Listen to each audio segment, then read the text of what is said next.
Aqui estamos para mais um capítulo do livro Ação e Reação, de nosso estudo em grupo das obras de André Luiz. Vamos hoje ao capítulo 7, Conversação Preciosa.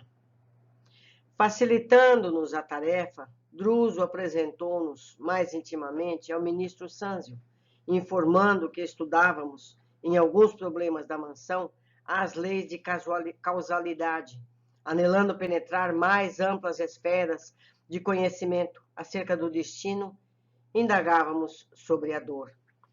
O grande mensageiro, como que abdicou por momentos da elevada posição hierárquica que lhe quadrava a personalidade distinta, e tanto pelo olhar quanto pela inflexão da voz, parecia agora mais particularmente associado a nós, mostrando-se mais à vontade. A dor, sim, a dor, murmurou compadecido, como se percrustasse transcendente questão nos escaninhos da própria alma. E fitando-nos, a Hilário e a mim, com inesperada ternura, acentuou quase doce. Estudo-a igualmente, filhos meus. Sou funcionário humilde dos abismos. Sou funcionário humilde dos abismos. Trago comigo a penúria e a desolação de muitos. Conheço irmãos nossos, portadores do estigma de padecimentos atrozes, que se encontram animalizados há séculos, nos despenhadeiros infernais. Entretanto, cruzando as trevas densas, embora o enigma da dor me dilacere o coração, nunca surpreendi criatura alguma esquecida pela divina bondade. Registrando-lhe a palavra amorosa e sábia, inexprimível sentimento me invadiu a alma toda. Até ali, não obstante ligeiramente, convivera com numerosos instrutores. De muitos deles conseguira ensinamentos e observações magistrais, mas nenhum, até então, me trouxera ao espírito aquele amálgama de enlevo e carinho, admiração e respeito que me assomava ao sentimento. Enquanto Sâncio falava, generoso, cintilações roxo-prateadas nimbavam-lhe a cabeça. Mas não era a sua dignidade exterior que me fascinava. Era o caricioso magnetismo que ele sabia exteriorizar. Tinha a impressão de achar-me à frente de meu pai ou de minha própria mãe, ao lado de quem me cabia dobrar os joelhos, sem que me fosse possível governar a comoção. Lágrimas ardentes rolavam-me pela face. Não pude saber se Hilário estava preso ao mesmo estado d'alma, porque diante de mim passei a ver Sâncio somente, dominado por sua grandeza humilde. De onde vinha, senhor? Perguntava sem palavras, nos resfolhos do coração, aquele vulto tão ilustre, mas apesar disso tão simples d'alma. Onde conhecera eu aqueles olhos belos e límpidos? Em que lugar lhe receberam um dia o orvalho de amor divino? Se, assim como o verme na caverna sente a bênção do calor do sol? O ministro percebeu minha emotividade como professor e assinalava a perturbação do aprendiz. E qual me quisesse advertir sobre o aproveitamento das horas, avançou para mim e observou carinhosamente. Pergunte, meu filho, sobre questões não pessoais, e responderei quanto puder. Questões não pessoais. Porque André sentia que já o conhecia. Ele não queria responder a respeito. Percebi-lhe a nobre intenção e busquei dominar-me. Grande benfeitor, exclamei comovido, buscando olvidar os meus próprios sentimentos.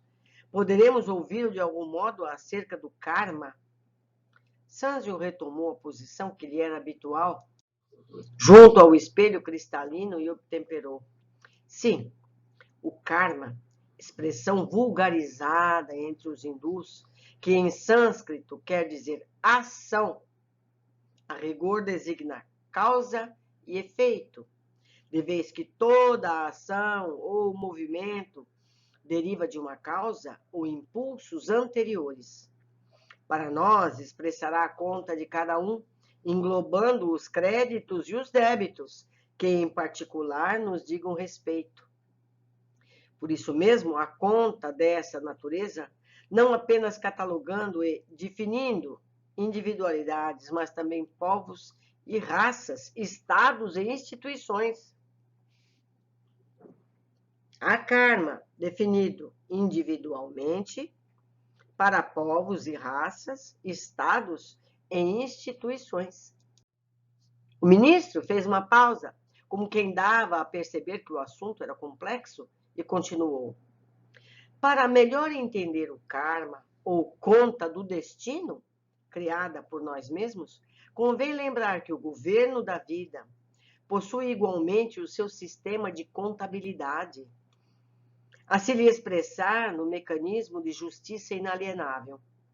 Se no círculo das atividades terrenas, qualquer organização precisa estabelecer um regime de contas para basear as tarefas que lhe falem a responsabilidade, a casa de Deus, que é todo o universo, não viveria igualmente sem ordem.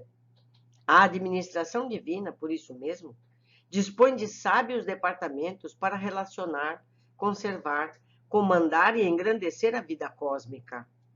Tudo pautando sobre a magnanimidade do mais amplo amor e da mais criteriosa justiça. Nas sublimadas regiões celestes de cada orbe, entregue à inteligência e à razão, ao trabalho e ao progresso dos filhos de Deus, fulguram os gênios angélicos, encarregados do rendimento e da beleza, do aprimoramento e da ascensão da obra excelsa, com ministérios apropriados à concessão de empréstimos ou moratórias, créditos especiais, recursos extraordinários a todos os espíritos encarnados ou desencarnados, que os mereçam, em função dos serviços referentes ao bem eterno. E nas regiões atormentadas como esta, varridas por ciclones de dor regenerativa, temos os poderes competentes para promover a cobrança e a fiscalização, o reajustamento e a recuperação de quantos se fazem devedores, complicados, ante a divina justiça. Poderes que têm a função de purificar os caminhos evolutivos e circunscrever as manifestações do mal. As religiões na Terra, por esse motivo, procederam acertadamente, localizando o céu nas esferas superiores e situando o inferno nas zonas inferiores, porquanto nas primeiras encontramos a crescente e glorificação do universo, e nas segundas a purgação e a regeneração indispensáveis à vida, para que a vida se acrisole e se eleve ao fulgor dos cimos. Ante o intervalo espontâneo, e reparando que o ministro se propunha a manter contato conosco através da conversação, aduzi com interesse. Comove saber que, sendo a providência divina a magnanimidade perfeita, sem limites, gerando tesouros de amor para distribuí-los com abundância, em favor de todas as criaturas, é também a equidade vigilante na direção e na aplicação dos bens universais.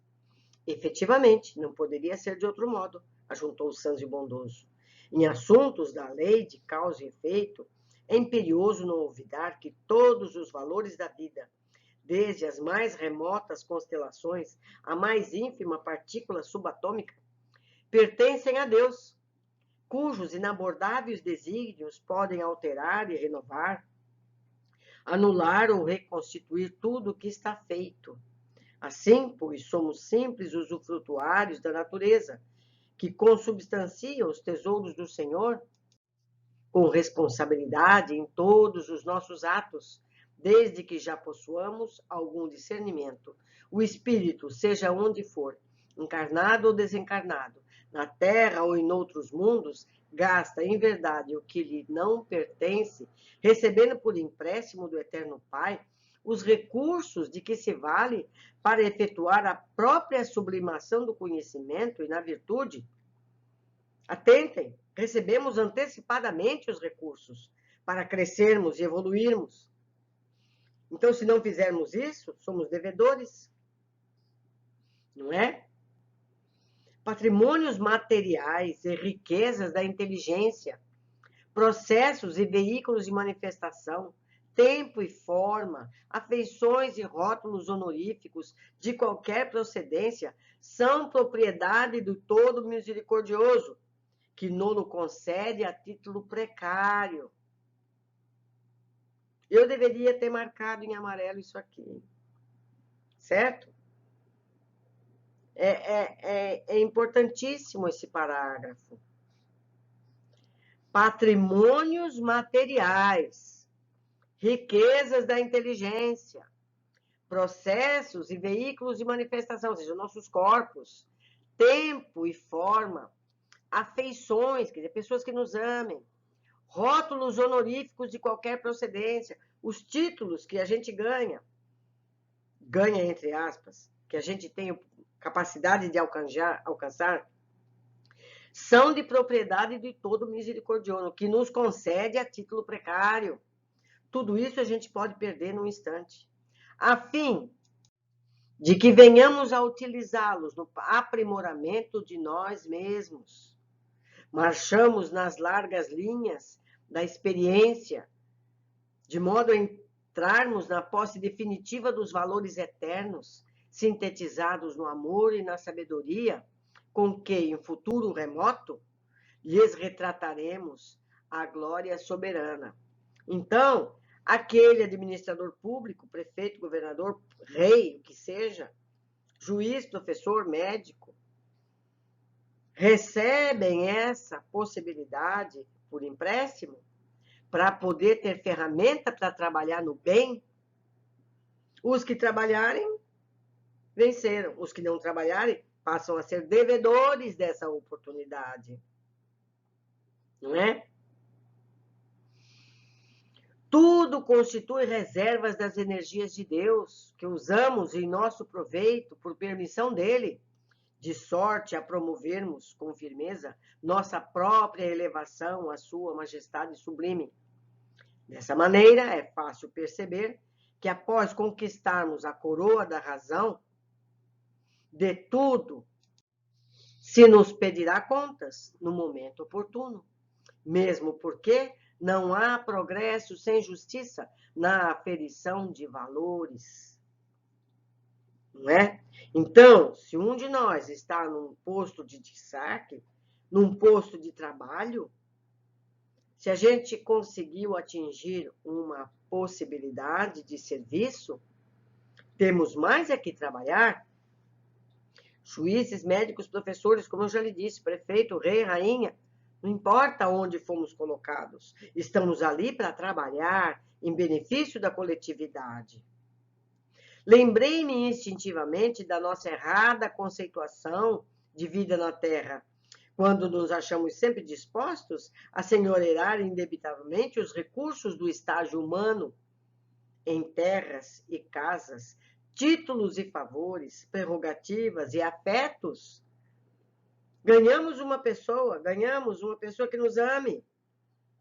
Não é verdade? Com isso tivemos forças, arrastando por toda parte as algemas do mais gritante egoísmo. É meu, eu consegui, foi meu esforço. Será? Será mesmo? Sâncio registrou meus pensamentos, porque acentuou com paternal sorriso após ligeira pausa. Realmente, no mundo, o homem inteligente deve estar farto de saber que todo conceito de propriedade exclusiva não passa de simples suposição.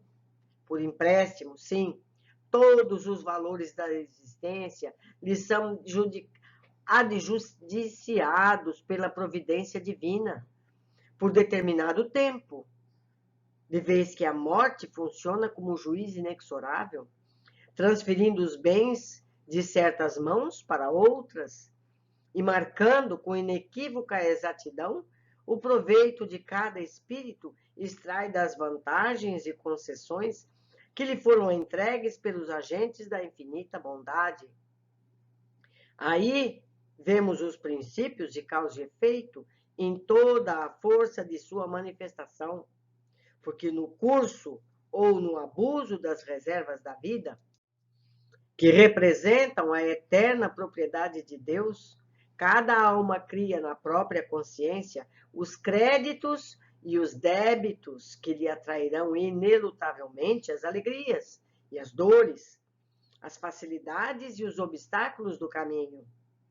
Quanto mais amplitude em nossos conhecimentos, mais responsabilidade em nossas ações, através de nossos pensamentos, palavras e atos que nos fluem invariáveis do coração.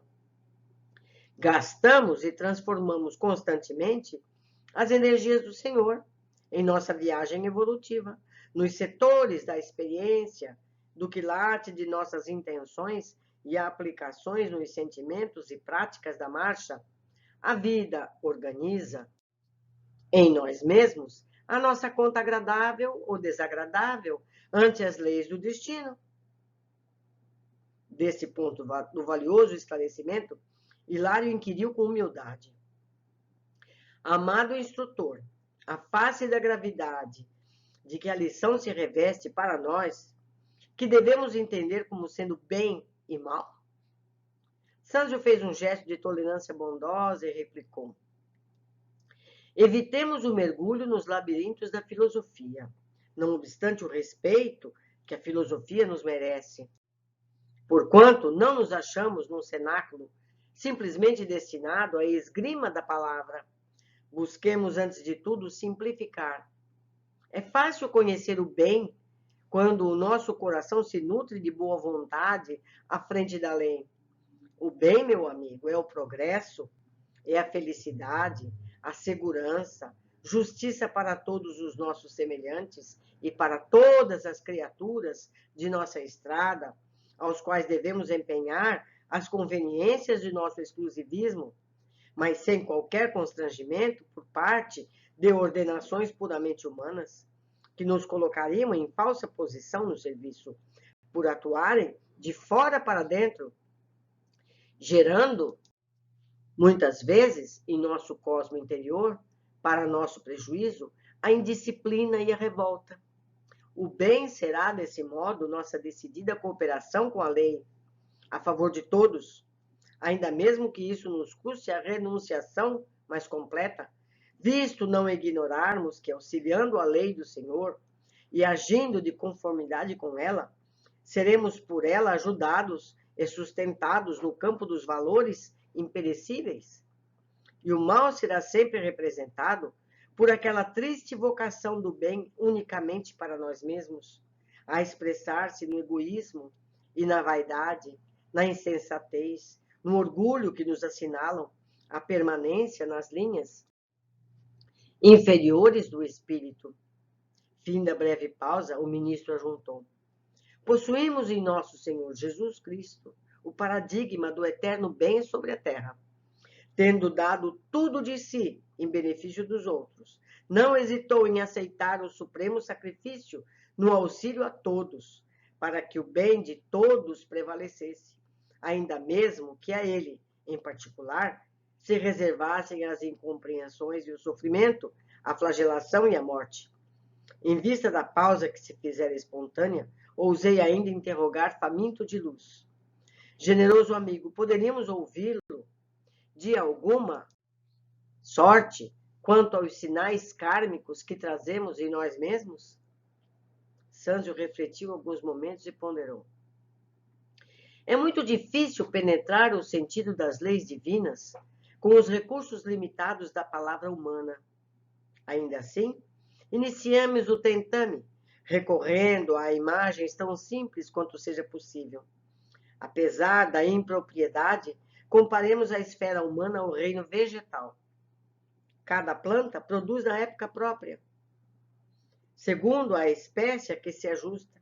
A cada alma estabelece para si mesma as circunstâncias felizes ou infelizes em que se encontra conforme as ações que pratica através de seus sentimentos, ideias, decisões na peregrinação evolutiva. A planta, de começo, jaz encerrada no embrião. E o destino, a princípio, de cada nova existência está guardado na mente. Com o tempo, a planta germina, desenvolve, floresce, frutifica. E também, com o tempo, a alma desaprocha ao sol da eternidade. Cresce em conhecimento e virtude. Floresce em beleza e entendimento e frutifica em amor e sabedoria. A planta, porém, é uma crisálida de consciência que dorme largos milênios, rigidamente presa aos princípios da genética vulgar, que lhe impõe os caracteres dos antepassados, e a alma humana é uma consciência formada, retratando em si as leis que governam a vida, e por isso já dispõe, de certo ponto, de faculdades com que influir na genética. Olha aqui, já dispõe até certo ponto de faculdades com que influi na genética. A nossa genética, até certo ponto, é biológica, até certo ponto, é do perispírito, como nós já aprendemos, modificando-lhe a estrutura, porque a consciência responsável herda sempre de si mesma, ajustada às consciências que lhe são afins. Nossa mente guarda consigo e em germe os acontecimentos, agradáveis ou desagradáveis, que surpreenderão amanhã. Vou ler outra vez. Nossa mente guarda consigo em germe os acontecimentos agradáveis ou desagradáveis que a surpreenderão amanhã. Nós temos a noção do nosso futuro. Está guardado aqui dentro. Assim como a pevide minúscula encerra potencialmente a planta produtiva em que se transformará no futuro. Nessa altura, Hilário perguntou inquieto: não teremos nesse postulado a consagração do determinismo de ordem absoluta? Se trazemos hoje no campo mental tudo aquilo que nos sucederá amanhã? Sanzio, contudo, esclareceu complacente. Sim, nas esferas primárias da evolução, o determinismo pode ser considerado irresistível. E o mineral, obedecendo às leis invariáveis de coesão, o vegetal respondendo fiel aos princípios organigênicos, mas na consciência humana, a razão e a vontade, o conhecimento e o discernimento entram em função das forças do destino, conferindo ao espírito as responsabilidades naturais que deve possuir sobre si mesmo. Por isso, embora nos reconheçamos subordinados aos efeitos de nossas próprias ações, não podemos ignorar que o comportamento de cada um de nós, dentro desse determinismo relativo, decorrente de nossa própria conduta, determinismo, vou abrir um parênteses aqui novamente, determinismo em função daquilo que nós semeamos. Nós fomos livres para semear o erro ou o acerto. Então, nós vamos suportar o determinismo, efeito, consequência da nossa semeadura voluntária, não é? Dentro desse determinismo relativo, decorrente de nossa própria conduta, pode significar liberação abreviada ou cativeiro maior, agravo ou melhoria em nossa condição de almas endividadas perante a lei. Mas, ainda mesmo nas piores posições expiatórias em que ele goza a consciência dos direitos inerentes ao livre-arbítrio, como não, falou o ministro generoso, imaginemos um delinquente monstruoso, segregado na penitenciária, acusado de vários crimes, permanece privado de toda e qualquer liberdade na enxovia comum. Ainda assim, na hipótese de aproveitar o tempo no cárcere para servir espontaneamente à ordem, ao bem-estar das autoridades e dos companheiros, acatando com humildade e respeito as disposições da lei que o corrige, atitude essa que resulta em seu livre-arbítrio para ajudar ou desajudar a si mesmo.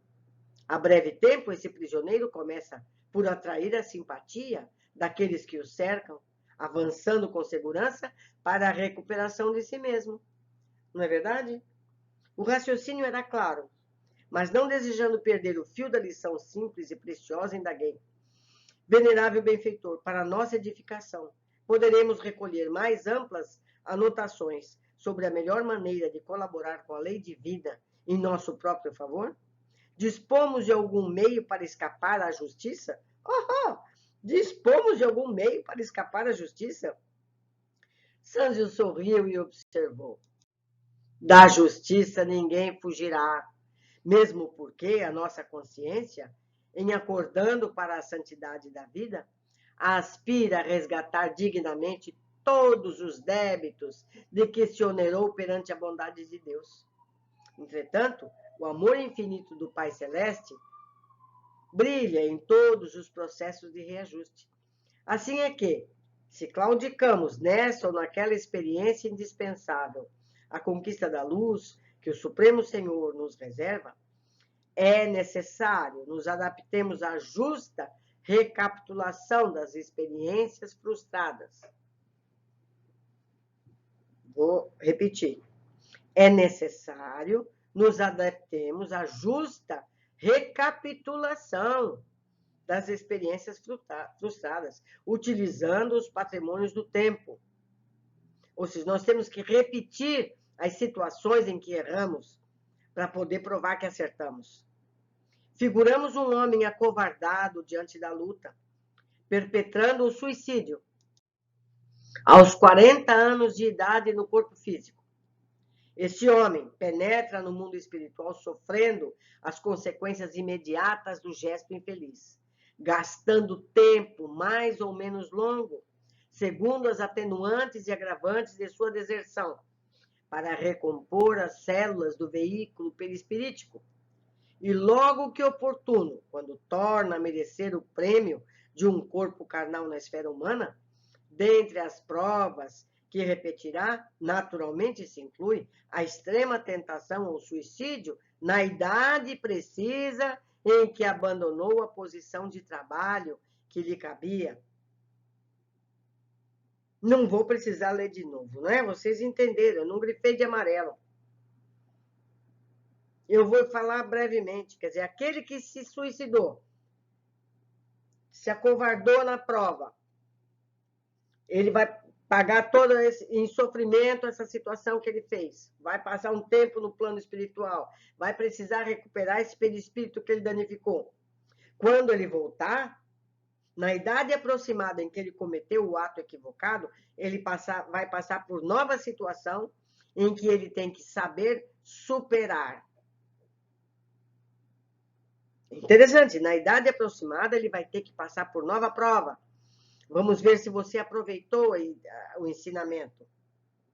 Porque as imagens destrutivas que arquivou em sua mente se desdobrarão diante dele através de fenômenos a que podemos chamar circunstâncias reflexas, dando aso a recônditos desequilíbrios emocionais que o colocarão logicamente em contato com as forças desequilibradas que lhe ajustam ao temporário modo de ser. Se esse homem não houver amealhado recursos educativos e renovadores em si mesmo, pela prática da fraternidade do estudo, de modo a superar a crise inevitável, muito dificilmente escapará ao suicídio de novo, porque as tentações, não obstante reforçadas por fora de nós, começam em nós e alimentam-se de nós mesmos. Eu deveria ter grifado tudo isso de amarelo. Entendemos? E a gente já teve contato com outros casos de espíritos que se suicidam repetidamente em várias vidas. Aí eles precisam voltar com sérios problemas físicos ou mentais para que isso não se repita ao menos em uma vida. E ele possa daí então ter mais força para superar a tentação. O esclarecimento era valioso e, por essa razão, interroguei com a curiosidade respeitosa do aluno interessado em aprender.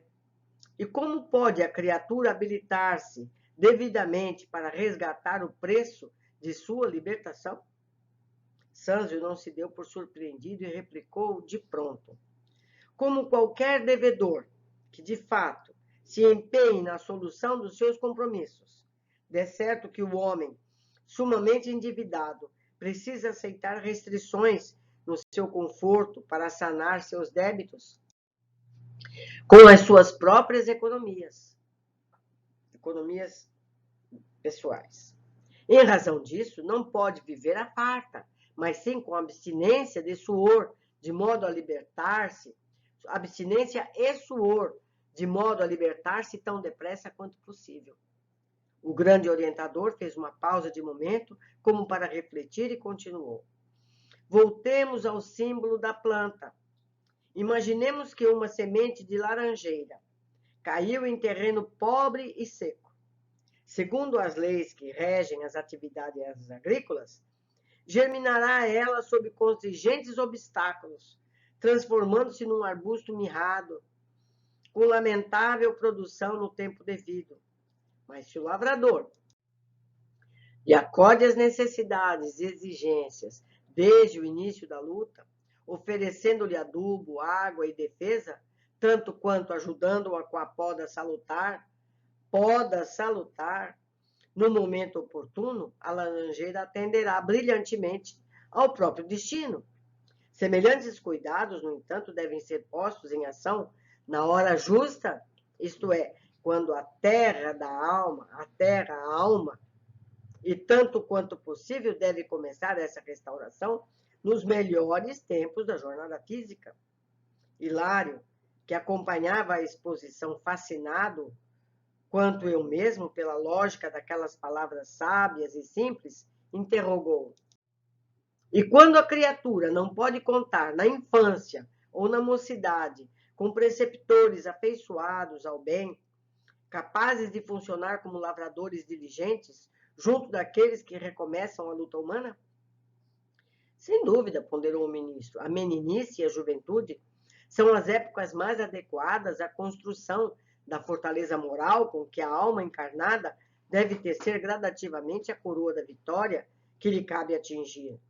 Entretanto, é imperioso entender que no espírito consciente a vontade simboliza o lavrador, a que nos reportamos, e o adubo, a irrigação e a poda constitui o serviço incessante a que se deve consagrar deve consagrar-se nossa vontade na reposição de nossos próprios destinos. Nós somos os nossos lavradores, não é verdade? Não precisamos esperar que alguém venha fazer isso. Em vista disso, todo minuto da vida é importante para renovar e redimir, aprimorar e purificar. Compreendamos que a tempestade, como símbolo da crise, surgirá para todos em determinado momento. Contudo, quem puder dispor de abrigo certo, superar-lhe-á os perigos com desassombro e valor. A explicação alcançava-nos a mente, qual réstia de sol penetrando um cubículo escuro. Meu colega, no entanto, voltou a considerar.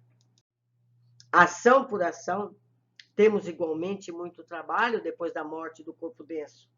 Assim como perpetramos faltas na carne para sofrer-lhes muitas vezes as consequências aqui, é natural que por nossas ações deploráveis aqui venhamos a padecer na carne.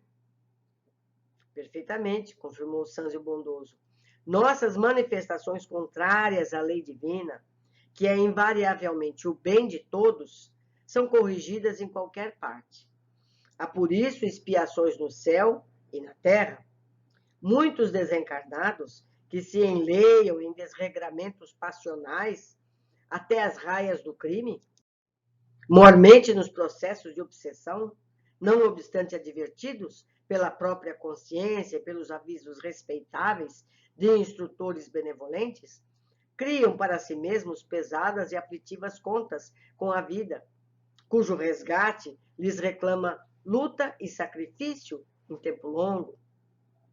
Aliás, com alusão ao assunto, é justo lembrar que o nosso esforço de auto-reajustamento na vida espiritual, antes da reencarnação, na maioria das circunstâncias, ameniza-nos a posição, garantindo-nos uma infância e uma juventude repletas de esperança e tranquilidade, para as recapitulações a se efetuarem na madureza, exceção feita, naturalmente, aos problemas de dura e imediata expiação, nos quais a alma é compelida a tolerar rijos padecimentos, muitas vezes desde o ventre materno, tanto quanto os desenganos e os achaques, as humilhações e as dores da velhice ou da longa enfermidade antes do túmulo. Essas dores, angústias e sofrimentos vários nos suavizam a ficha de espíritos devedores, permitindo-nos abençoada trégua nos primeiros tempos da esfera espiritual, logo após a peregrinação pelo campo físico.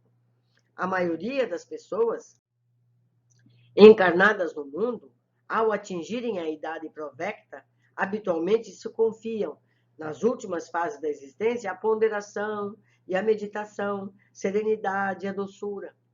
As mentes infantis, ainda mesmo na senectude das forças genuinamente materiais, continuam levianas e irresponsáveis, mas os corações amadurecidos no conhecimento se valem, por intuição natural da velhice ou da dor, para raciocinar com mais segurança, seja consagrando-se à fé nos templos religiosos, com que se asseguram a si próprios mais amplo equilíbrio íntimo, seja devotando-se à caridade, com o que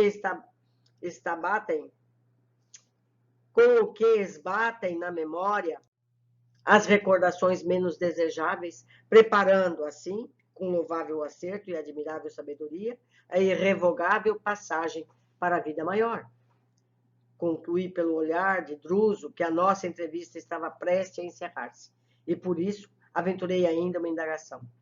Ministro amigo, compreendendo que há dívidas que, por sua natureza e extensão, exigem de nós várias existências ou romagens na carne terrestre para o respectivo resgate, como apreciá-las do ponto de vista da memória? Sinto, por exemplo, que tenho na retaguarda imensos débitos para ressarcir, dos quais não me lembro agora. Sim, explicou ele, a questão é de tempo. À medida que nos demoramos aqui, na organização perispirítica, no fiel cumprimento de nossas obrigações para com a lei, mais se nos dilata o poder mnemônico. Avançando em lucidez, abarcamos mais amplos domínios da memória. Assim é que, depois de largos anos em serviço nas zonas espirituais da Terra, entramos espontaneamente na faixa de recordações menos felizes, identificando novas extensões de nosso karma ou de nossa conta, e com, embora sejamos reconhecidos, a benevolência dos instrutores e amigos que nos perdoam o passado menos digno, jamais condenseremos com as nossas próprias fraquezas, e por isso vemos-nos impelidos a solicitar às autoridades superiores novas encarnações, difíceis e proveitosas, que nos reeduquem ou nos aproximem da redenção necessária. Compreenderam? Sim, havíamos entendido. Sanzio fitou o diretor da casa, como a dizer-lhe que o horário se esgotara, e Druso lembrou, com gentileza, que não devíamos reter um instrutor atencioso e complacente. Agradecemos com humildade as lições recebidas, enquanto o ministro voltava à câmara brilhante, onde a neblina móvel passou, de novo, a adensar-se, apagando-lhe a figura venerável aos nossos olhos. Em breves minutos, o ambiente retomou as características que lhe eram habituais, e a palavra comovedora de Druso em prece encerrou a inovidável reunião. Muito conhecimento, como sempre. Vamos às nossas observações. Tivemos mesmo um precioso capítulo. A definição. O karma, expressão vulgarizada entre os hindus, que em sânscrito quer dizer ação, a rigor, designa causa e efeito, de vez que toda a ação ou movimento deriva de causa ou impulsos anteriores. Para nós, expressará a conta de cada um, englobando os créditos e os débitos que, em particular, nos digam respeito. É lei da física. Se você empurrar um objeto, o objeto vai deslizar, não é? Se você jogar uma pedra para cima, ela vai cair na nossa cabeça. Atentemos, créditos ou débitos. Temos sempre a ideia apenas dos débitos, não é? E há os pessoais e os coletivos, definindo individualidades, mas também povos, raças, estados e instituições. Nós podemos observar certas localidades do planeta sofrem repetidos danos. Isso é um motivo, tem um motivo de ser, não é verdade? Não querendo nomear, existe uma cidade brasileira onde houve um grande massacre indígena. Essa cidade é constantemente crivada de violência, não é? Então, países que promoveram guerras e sofrimentos, eles sofrerão danos, sejam climáticos, seja o que for, porque isso está na conta. Tudo é débito e crédito. Assim como essa mesma nação que promoveu esse dano, se ela também promove grandes benesses para outros povos, ela tem abrandado essa conta que ela precisa pagar. O karma é igual, seja para uma pessoa, seja para uma cidade, para uma instituição, para uma firma, para o que quer que seja. O que nós podemos imaginar de uma indústria de tabaco? Não é verdade? Os seus donos que enriquecem, não é verdade? À custa da saúde das pessoas. Isso tudo é material para pensar. Vamos pensar a respeito. Continuando, é importante saber que os erros que cometemos devem, como na escola, ser corrigidos. É necessário nos adaptemos à justa recapitulação das experiências frustradas. Temos que passar pela mesma situação e vencer a prova. Uma aprovação quer dizer passar pela prova, não é? Pelo teste, não errar novamente.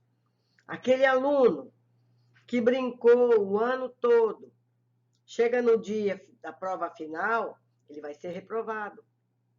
Ele tem que tornar aquele ano letivo, repetir todas as lições e, no fim, fazer a prova novamente, para ver se ele é aprovado. Não é assim? A vida é igualzinho. Meus amigos, aprendemos muito com esse capítulo. Estou ansiosa para receber comentários de vocês, para que possamos trocar ideias sobre todo esse conhecimento. Um abraço muito querido, até o nosso próximo encontro.